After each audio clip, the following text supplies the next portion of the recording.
She can move objects with her mind. She can kill with a thought.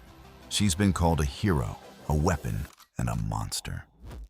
But what happens when you raise a child to be a tool of violence?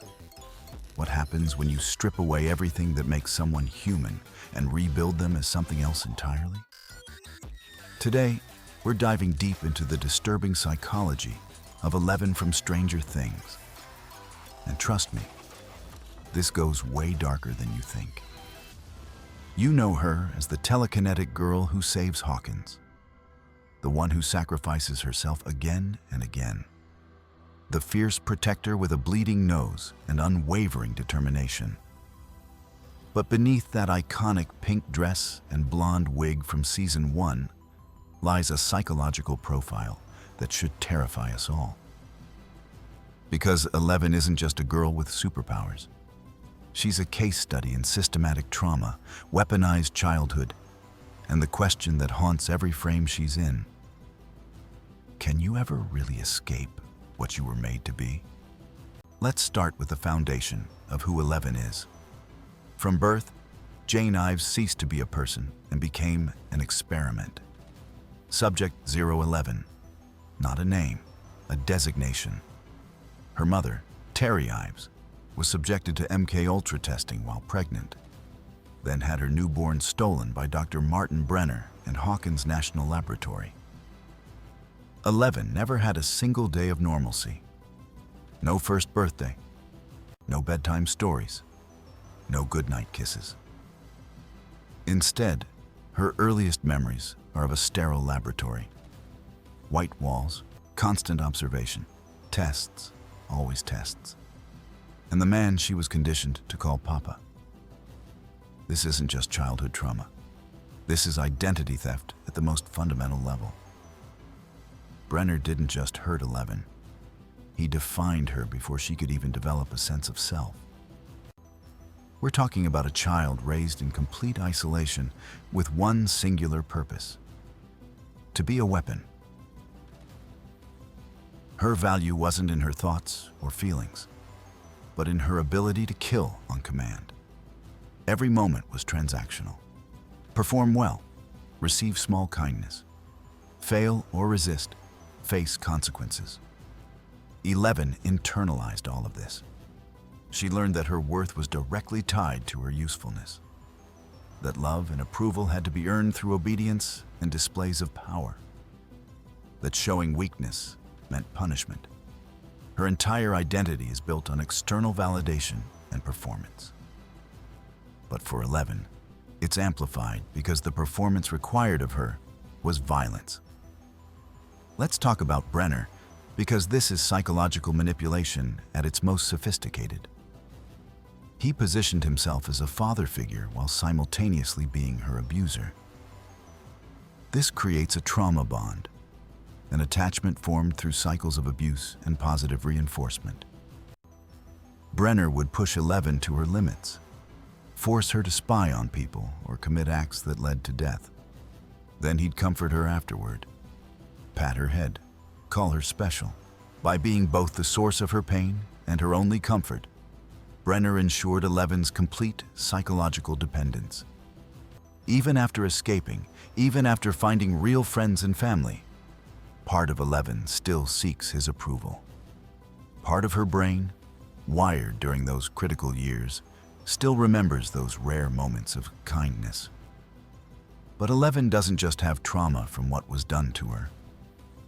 She has trauma from what she was made to do. The incident with the cat reveals how far Brenner pushed her, making her kill an innocent animal to test her powers.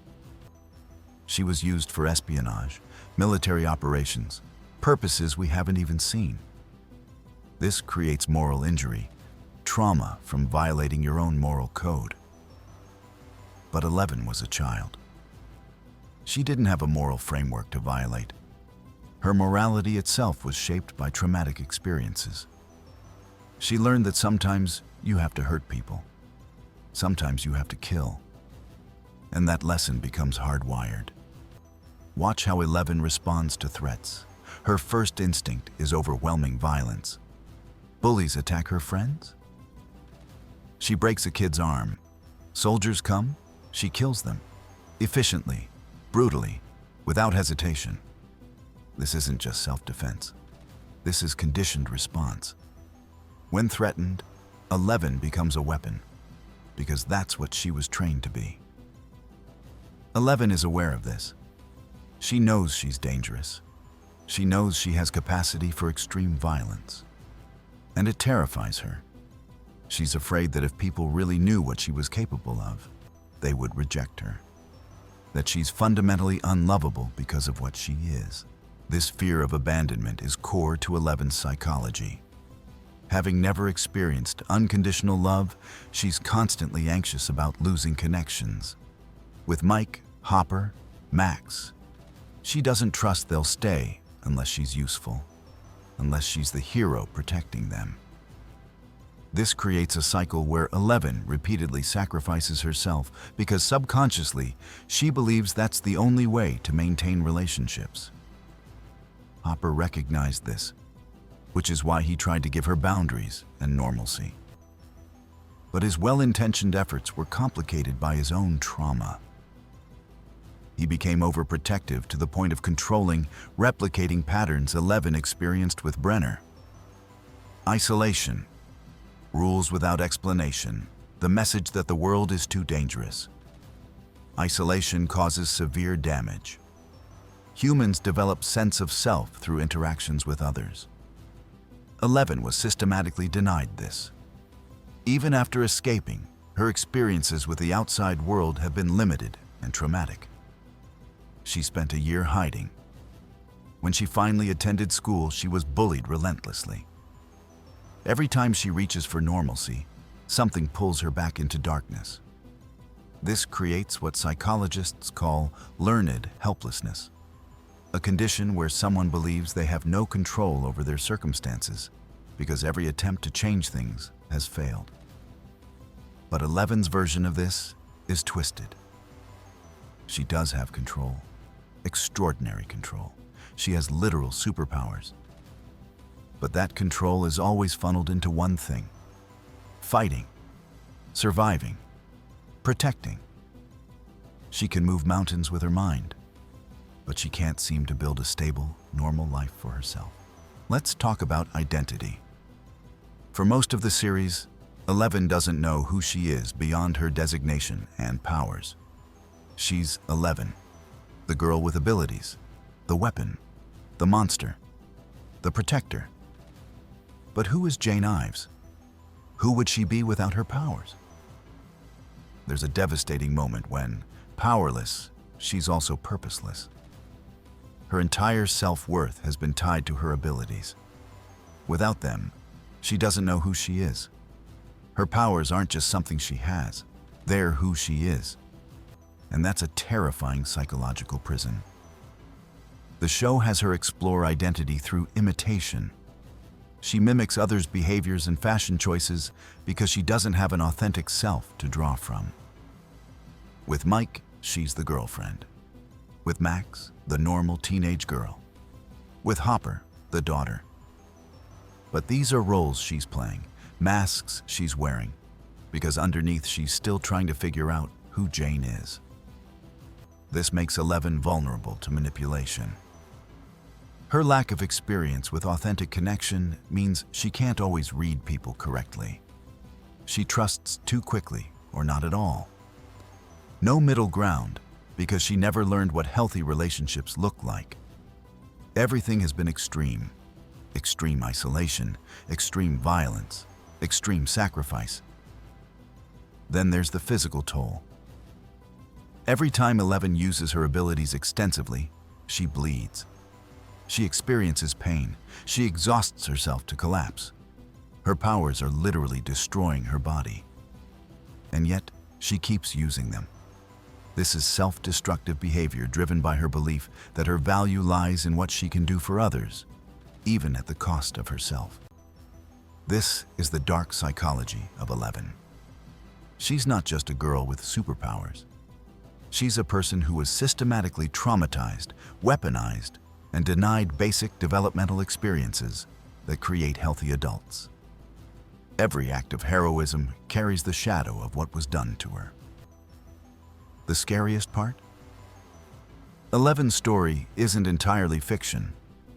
While we don't have telekinetic children in secret facilities, we do have children exploited and traumatized by systems that see them as tools rather than human beings.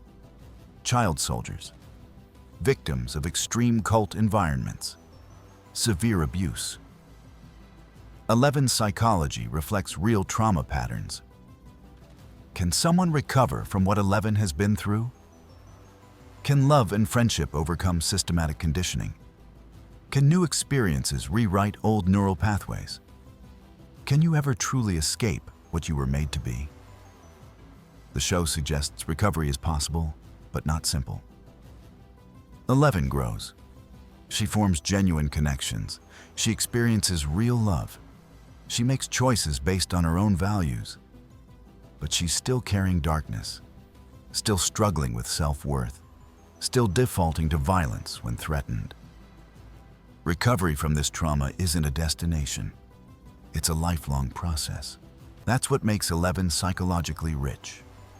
She's a reminder that heroism and trauma can coexist, that someone can be both powerful and deeply vulnerable, that surviving abuse doesn't mean you're not still affected by it. Every time she uses her powers to save friends, she's both overcoming her past and being defined by it. The dark psychology of 11 is ultimately about what happens when childhood itself becomes a weapon. When years that should build trust and identity are spent learning to kill. When those who should protect you hurt you most. When your greatest strength is also your deepest wound. So next time you watch Stranger Things and 11 saves the day with a fierce scream and nosebleed, remember what's really happening. You're watching a survivor wielding the tools of her trauma as weapons against new threats. You're watching someone who was made to be a monster, choosing to be a hero instead, even as old patterns fight to drag her back into darkness. That's the real horror of 11's story. Not monsters from the upside down, but the psychological monsters that were carefully, systematically planted inside a child's mind by people who should have protected her. And the bittersweet hope that maybe, with enough love and support and choice, those monsters can be overcome. If this deep dive into character psychology fascinated you, make sure to hit that like button and subscribe for more analysis of your favorite characters and shows. Because there's always more darkness to explore, more layers to uncover, and more uncomfortable truths hiding beneath the surface of the stories we love. Thanks for watching, and I'll see you in the next one.